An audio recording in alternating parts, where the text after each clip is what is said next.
Studios. This is WOCA, Ocala, Gainesville, The Villages, 1370 AM, 96.3 FM, The Source.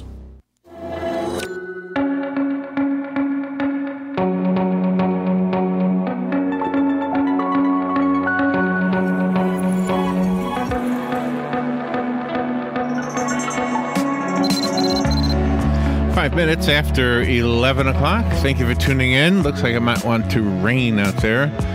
Kathy Cummings is on the phone. We've had Kathy before. She leads the Home Ownership Solutions and Affordable Housing Programs for Team of Bank of America and the Bank of America Senior Vice President of Consumer Education. She's on the phone with us today and on the air with us to talk to us about the Fall 2018 Home Buyer Insights Report, Single Women's Key Findings, Robin. So there you go. Looking for a house and you're a single woman. There you go. A single man, you get left out of the picture. Kathy, they'll share. Good morning, Kathy. Oh, they'll share. Yeah. Oh, that's nice. That's nice. Hey, Kathy, how you doing? I'm doing great, thank you. And where are you? Where are you calling from? I'm calling from sunny Charlotte, North Carolina. Oh, nice. See, it's not that sunny right here right now, so the Sunshine State is giving it up for you. You had your share of bad weather, though, this year. You had a bad summer, didn't you? Yeah, it finally stopped raining here, so we're enjoying the sunshine. Oh, I bet. Yeah. So tell me about the report. What kind of how does the bank or how do we consumers use this kind of a report? So I think, it should be used as empowering for women to say, hey, maybe there is something that I'm missing out there. Because I think a lot of women especially self-select out of home ownership because they feel it's out of reach. So learning that 73% of women, single women, are prioritizing over a home, owning a home over marriage and children should say, hey, what am I missing here? I think that one of the things that we've discovered is that the more educated women become, the more financially empowered they become. But there's still some lingering myths out there that we're trying to get information to kind of correct that. So traditionally, it's been said that you have to have 20% down in order to buy a home, but we have a 3% down mortgage program called Affordable Loan Solution. In addition to that, there are lots of resources out there for down payment assistance. So one of the biggest hurdles right now is saving for that down payment. So understanding what resources are available, what tools are available, and how to get that help is really empowering for women. So that 3%, that seems like a really good opportunity. Is that something that you have to obviously have to qualify for a loan? So I don't mean it that way, but I mean, is the 3% across the board, or do you have to have a certain income level? What are the conditions? Sure. So the 3%, it really depends. It's typically structured for those with what we'll call modest income. So this isn't for your pulling down $1 million a year type of consumer, but it's for those consumers that really need that extra help. Right. You don't have to have perfect credit, but you do have to have a solid, payment background. So making sure that you're paying your bills on time. Right. Making sure that you are doing those responsible financial steps to prepare for home ownership is going to be helpful. Oh, that's excellent. And is the information easy to follow on the website, bankofamerica.com? Yeah, if you go to bankofamerica.com/mortgage and you scroll all the way down to the bottom on the left-hand side, there's a link to first-time home buyer. So not only will you learn about the 3% down affordable loan solution, but there's also resources there that show some of the down payment assistance programs that we support at the bank. And you will also see what's called the digital mortgage experience. And that really is that high-tech, high-touch approach to streamlining the mortgage application process while allowing you to step back and say, I really want to speak to a live human. I have a question. Yeah. So we give you that option to kind of go in and out of that.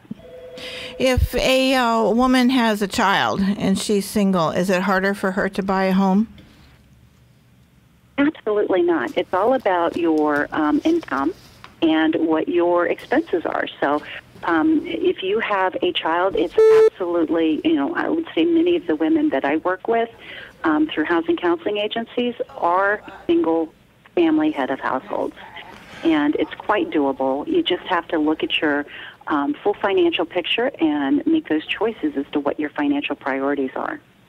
I'm wondering if the reason why single women have been reluctant maybe to take that next step and be a homeowner is because of some of the myths that you mentioned in the beginning. Like maybe they just believe that more is necessary or that the banks won't work with them because they're women. Is that possible? You know what? If they listened to their grandmother, like if I would have listened to my grandmother, I would have figured out that I needed to get married and needed to then buy a house and be financially reliant on a husband. Uh-huh. And that's just not the case any longer. And it used to not be against the law to discriminate against women. So, if they have heard that in the past, that used to be true. Now it's against the law to discriminate on single family head of household or single women altogether. Wow, that is crazy. Do you see it at the other end of the age spectrum? Do you see older women maybe who are divorced or widowed? Are they also reluctant to go out and get a home of their own? Well, it's funny you should mention that. I have a friend who just bought a house this summer here in Charlotte, and recently divorced after being married for 25 years, and I helped her through the process, and she is as happy as a clam.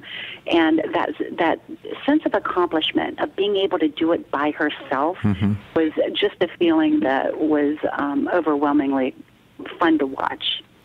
Let me ask you something. Would you be able to, or would the bank be able to give guidance, let's say it could be a woman or a man, anybody who's looking to buy a home and they don't quite meet the standards? Maybe there's some things they could fix.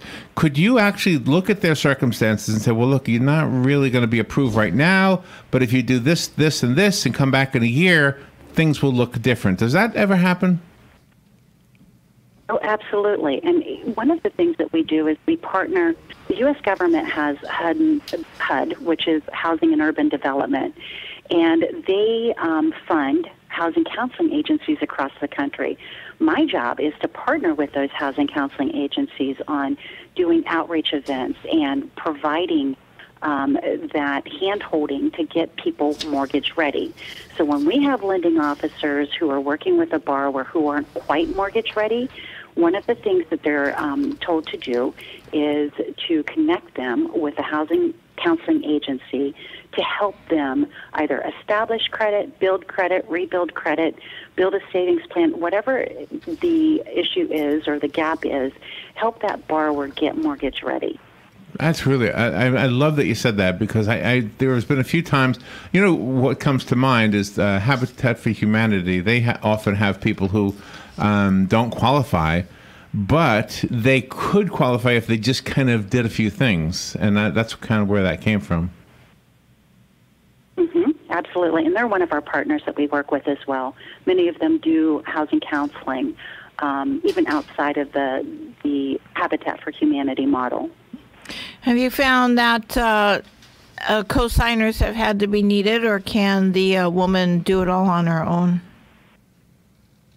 Well, I have a funny story for you. My daughter just bought a house or a co-op up in Brooklyn, New York. And she is married, but her husband was in law school.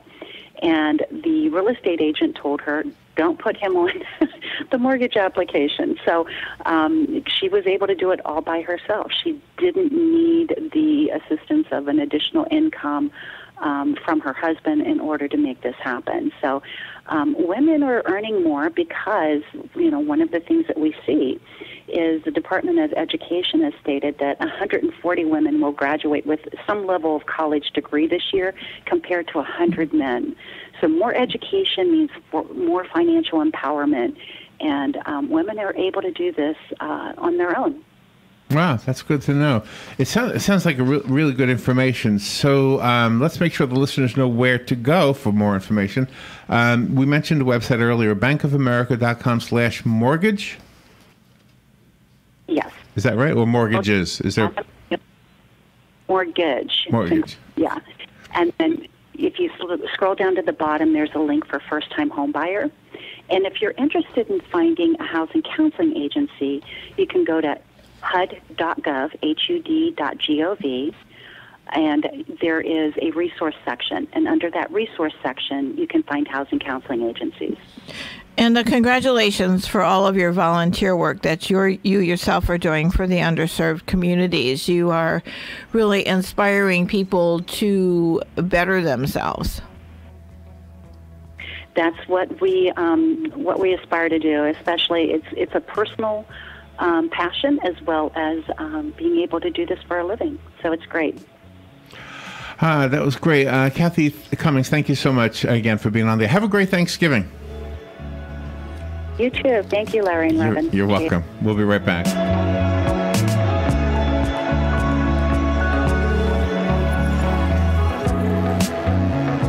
The Great American Menu lives at Freddy's Frozen Custard and Steak Burgers. Sizzling steak burgers made fresh when you order. Premium beef hot dogs, crispy shoestring fries, and Freddy's rich and creamy custard made fresh throughout the day. The classic taste enjoyed by generations of American families. Served every day at Freddy's Frozen Custard and Steak Burgers. With the most American ingredient of all, a smile. Freddy's Frozen Custard and Steak Burgers. The taste that brings you back. The folks at Honey Baked Ham remind us that now is the time to make your holiday entertaining plans. The holidays are coming up fast. Reserve your ham, turkey now. What about